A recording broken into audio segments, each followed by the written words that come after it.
Hello friends, आप सभी को मेरा नमस्कार।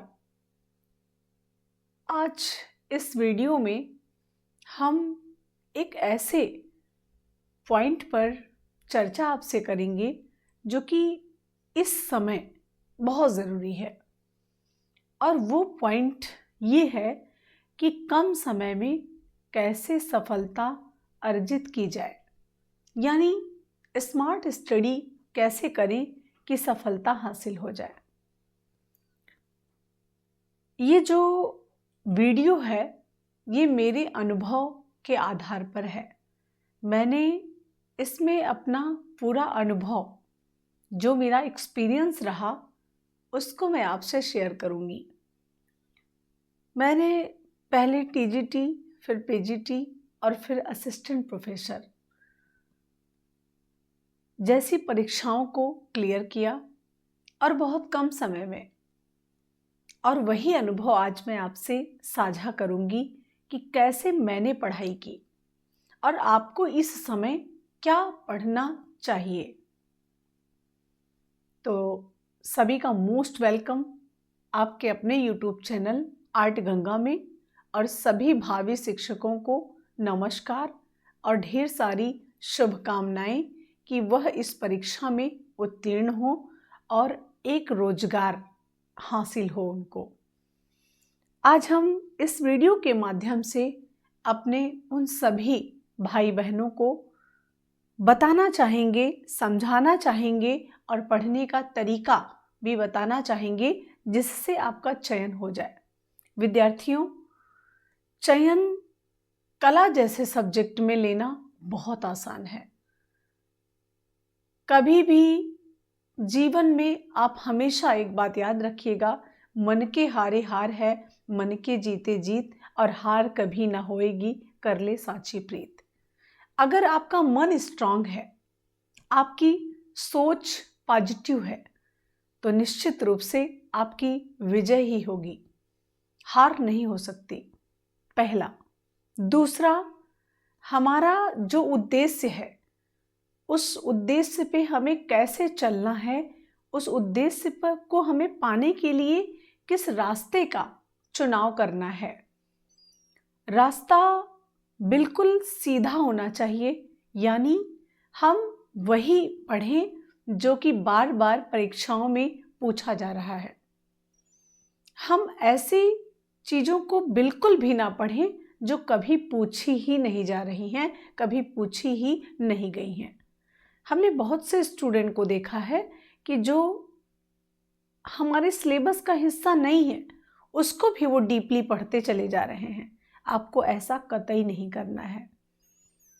और सबसे जो बड़ा मूल मंत्र है विद्यार्थियों, वो ये है कि आप जितना प्रैक्टिस करेंगे, जितना रिवीजन करेंगे, उससे बेहतर कुछ भी नहीं है।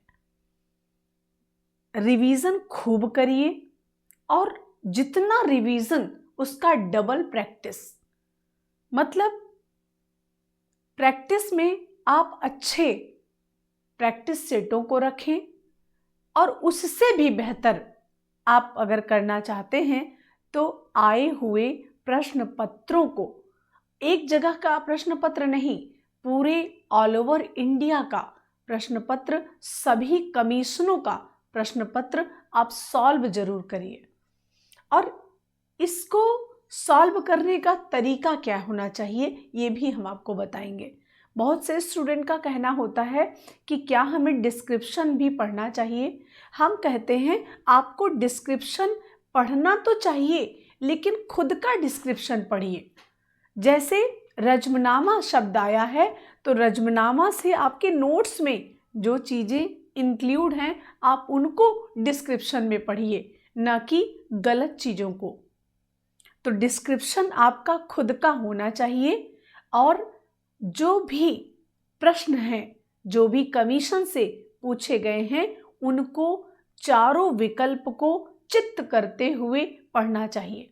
और ऐसे ही मैंने तैयारी करी थी जिसमें मेरा चयन कई परीक्षाओं में हुआ।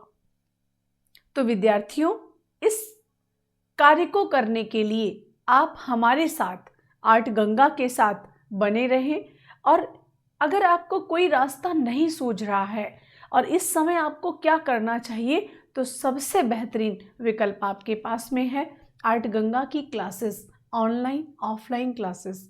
आप उनको ज्वाइन कर सकते हैं, और नहीं ज्वाइन करना चाहते हैं तो आप कहीं से भी उन प्रश्न पत्रों को जो आपके पास हैं तो ठीक है, नहीं है जो आए हुए हैं जैसे छत्तीसगढ़, उत्तराखंड, यूपी, मध्य प्रदेश, झारखंड, उड़ीसा, बंगाल, बिहार जैसे तमाम राज्यों के प्रश्न पत्रों को खूब बेहतरीन विकल्पों के साथ चारों विकल्पों को चित्त करते हुए आप सॉल्व करिए। निश्चित रूप से आपका चयन होगा, इसमें कोई संदेह नहीं है। यही है स्मार्ट स्टडी, और कोई तरीका ऐसा नहीं है जो आपको सफलता दिला सके। ये 2 तरीके मैंने स्वयं आजमाए हैं, और हमारे स्टूडेंट भी इन तरीकों पर चलकर बहुत स्टूडेंट आर्ट गंगा से सेलेक्ट हो चुके हैं। सो विद्यार्थियों, आप भी चयन जरूर पाएं, ये हमारी आपके लिए शुभकामना होगी। सभी को नमस्कार, और ऐसे ही आर्ट गंगा पर बने रहें, पढ़ते रहें, आगे बढ़ते रहें। इन्हीं शुभकामनाओं के साथ हम आपको अपने एक बेहतरीन वीडियोस के साथ फिर मिलेंगे। सभी को नमस्कार।